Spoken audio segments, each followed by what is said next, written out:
I completed the CrossFit Open 21.3 and 21.4 today, and man, was it tough. It is a great workout, very, very, very challenging.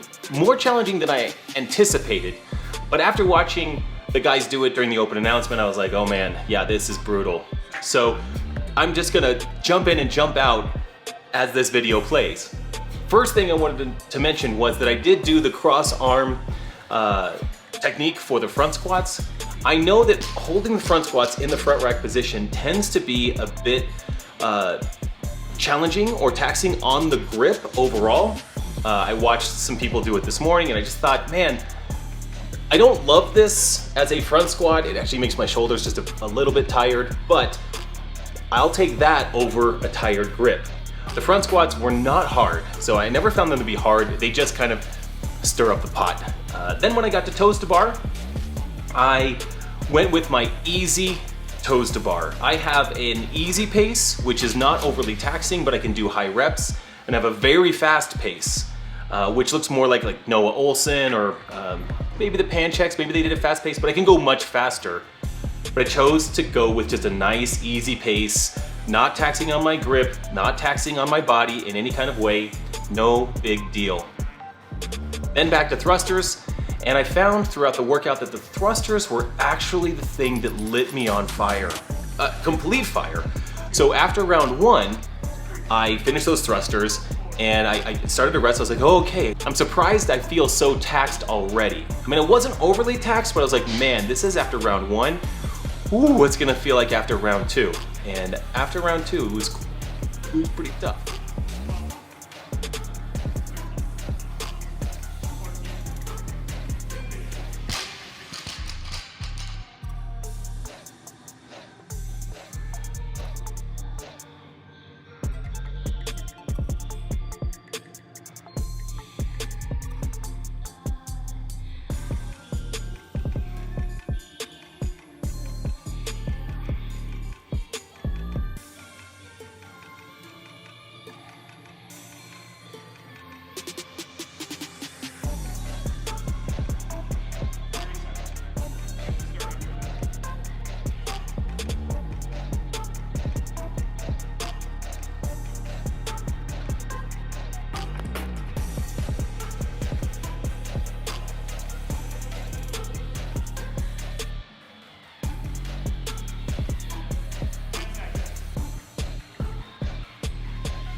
I don't know about you guys, but the rest went so fast.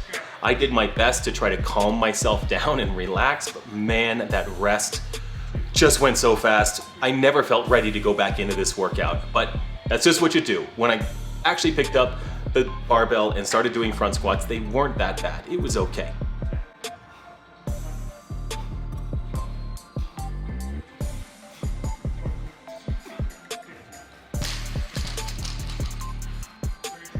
As I head back for the chest to bar pull-ups, I had a plan. I was gonna go 11, 10, 9. I held that plan just because I wanted to break it up. I could do more in a row, but break it up, save myself a bit. And even in saving myself there, I was pretty worn out when I came back around on round 3 on this.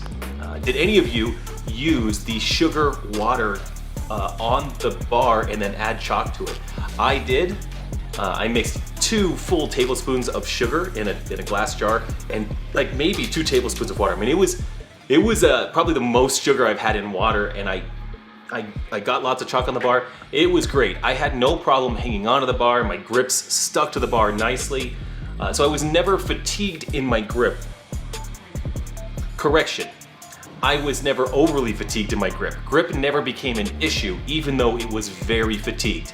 I think it's a better way of putting it.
rest before the third round was way too fast, and I jump into these front squats, planning to go at a moderate pace, not as fast as the first 2 rounds, which is fine. And I do take a deep breath at around rep 10, another deep breath at around rep 13, knowing that I'm gonna be transitioning over to the bar muscle ups where I want to be breathing as much as I can on my way over there.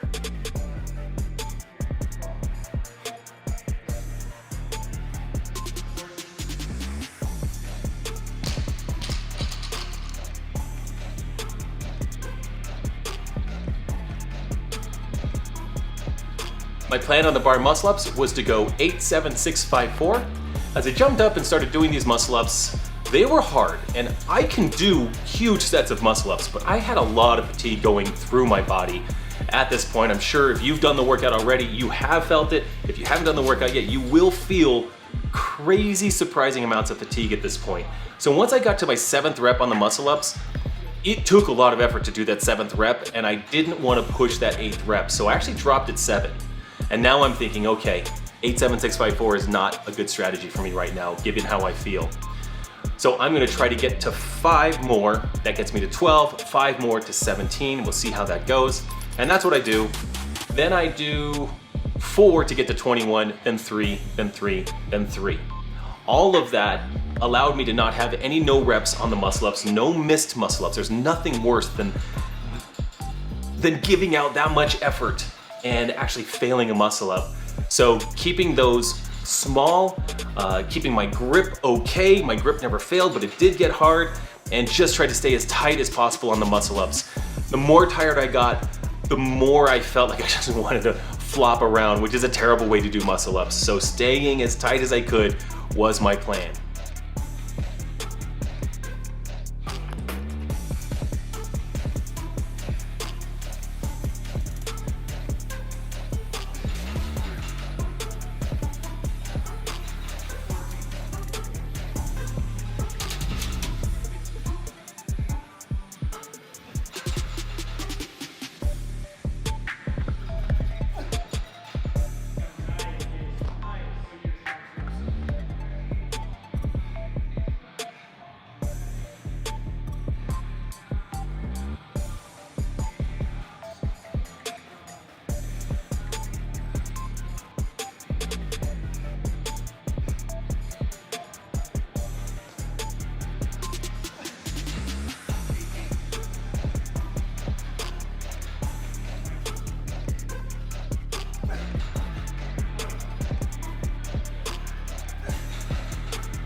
Heading back to these last 15 thrusters, I made a mental deal with myself. And the deal was this: I'm going 15 unbroken, there's no doubt about it.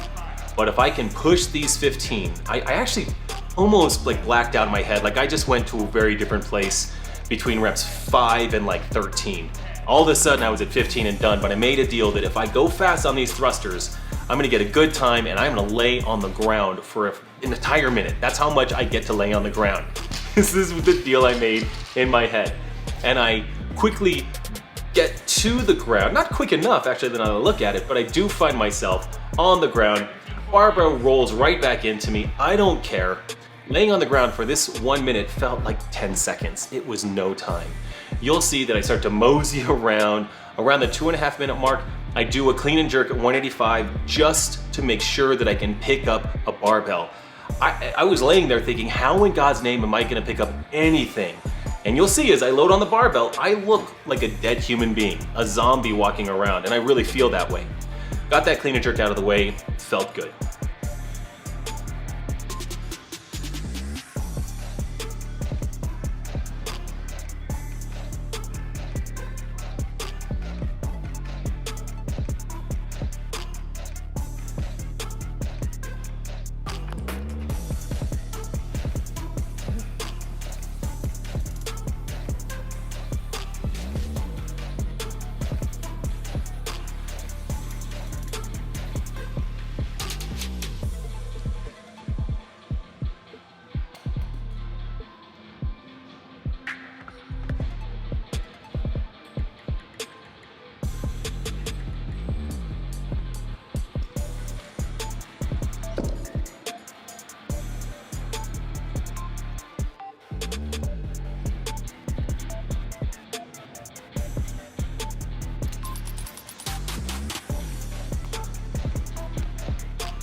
First attempt is at 217 pounds.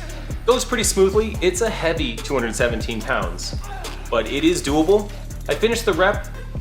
It's a pretty good finish. It's not the best finish I would ever like. So, reviewing the video, I don't love that jerk. I don't love that lockout. My feet were moving a little bit, but my judge said, good rep, so I dropped it. But I do finalize the rep a bit better on my attempt that counts. So I'm gonna sit on the barbell here for a second and then slowly actually get some additional weight on there. I'm trying to decide, what do I want to do? How much weight do I go up? And the math is really hard in your head at this point.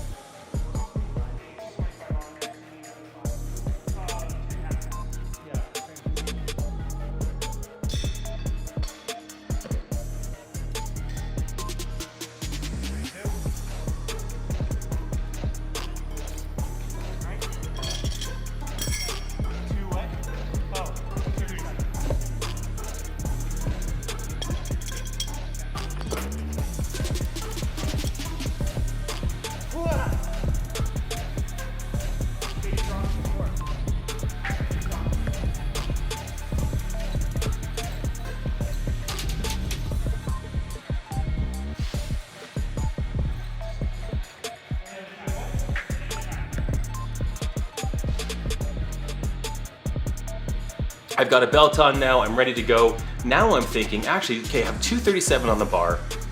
Man, I wonder if I should put 238 or 239. But the fractionals that I have laying around are half-pound fractionals. It's all I have, or a quarter pound. So I would have been 37 and a half, which I'm pretty sure we can't do half pounds on this. So I'm like, 237, let me just get this done. I know I can do this. Such a heavy 237.